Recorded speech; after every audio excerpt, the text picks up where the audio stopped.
साथियों, दादा भाई नौरोजी एक ऐसा विषय है जिस पर लगातार 15 प्रश्न बनते हैं और ये 15 के 15 प्रश्न अगले 1 मिनट में मैं आपको बताने वाला हूं, जो आपकी प्रतियोगी परीक्षा के लिए बेहद ही महत्वपूर्ण है। तो आइए शुरू करते हैं। सबसे पहले आप जानते हैं कि जब हम दादा भाई नौरोजी की बात करते हैं तो दादा भाई नौरोजी भारत के प्रथम पारसी अध्यक्ष हुआ करते थे और आपको पता है कि ये कपड़ों के व्यापारी भी हुआ करते थे। ये कांग्रेस के कुल 3 बार अध्यक्ष बने। कब कब बने जरा कमेंट बॉक्स में बताना, यह भी परीक्षा के अंदर में सवाल पूछा जाता है। और आपको पता है कि ये पहली बार 1886, दूसरी बार 1893 में, ये कलकत्ता में, ये लाहौर में और ये कलकत्ता के अंदर में। नौरोजी को हम लोग किस नाम से जानते हैं? तो grand old man of India के नाम से जानते हैं। भारत का वयोवृद्ध कहा जाता है। उसके अलावा अगर हम नौरोजी की बात करें तो नौरोजी आपको पता होना चाहिए कि मुंबई के एलिफिंस्टन कॉलेज के अंदर में गणित के प्रोफेसर थे। एग्जाम में ये भी आता है। साथ ही साथ ये भौतिकी के भी प्रोफेसर हुआ करते थे। उसके अलावा अगर हम बात करें, लंदन विश्वविद्यालय में गुजराती भाषा के ये प्रोफेसर बने थे। अंग्रेजों ने इनके ऊपर मेहरबानियां दिखाई थी और 1874 के अंदर में दादा भाई नौरोजी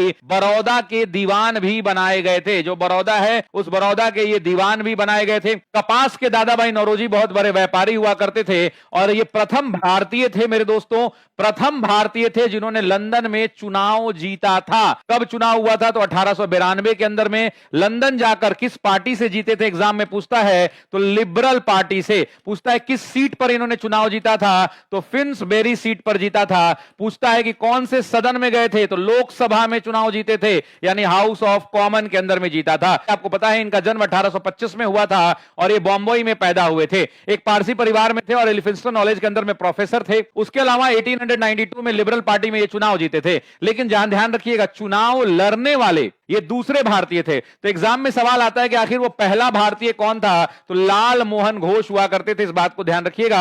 और लाल मोहन घोष जो है पहले भारतीय थे जिन्होंने चुनाव लड़ा था, लेकिन ये चुनाव हार गए थे। इन्होंने लंदन के अंदर में 2 बड़ी संस्थाओं का गठन किया था। लंदन इंडियन सोसाइटी 1865 में किया था, जिसका उद्देश्य सीधा और सरल था कि भारतीयों को एकत्रित करना, लंदन में संगठित करना और भारतीय के हितों को साधना। ईस्ट इंडिया एसोसिएशन एग्जाम का सुपरहिट क्वेश्चन है। कब स्थापित किया? 1886 में। कहां किया? लंदन में किया था और अपनी बात ब्रिटिश हुकूमत तक पहुंचाने के लिए किया था। ब्रिटिश संसद में सदस्य बनने वाले ये पहले भारतीय थे, जबकि 1892 में लिबरल पार्टी के उम्मीदवार पर ये फिन्सबेरी सीट से जीते थे। इस बात को ध्यान रखिएगा। और लाल मोहन घोष की जब हम बात करते हैं तो लाल मोहन घोष जो है 1885 के अंदर में चुनाव लड़े थे, लेकिन ये चुनाव हार गए थे। इस बात को भी आप ध्यान रखिएगा। जब हम दादा भाई नौरोजी की बात करते हैं तो ड्रेन ऑफ वेल्थ थ्योरी यानी धन का बहिर्गमन सिद्धांत इन्होंने दिया था। इनके किताब poverty and un British rule in India इन्होंने ही छापी थी। अन ब्रिटिश शब्द का प्रयोग सबसे पहले इन्होंने ही किया था। ड्रेन ऑफ वेल्थ थ्योरी 1896 के अधिवेशन में पारित हुआ था। आप कमेंट बॉक्स में बताइएगा कि 1896 का अधिवेशन का अध्यक्षता किसने किया था। Thank you.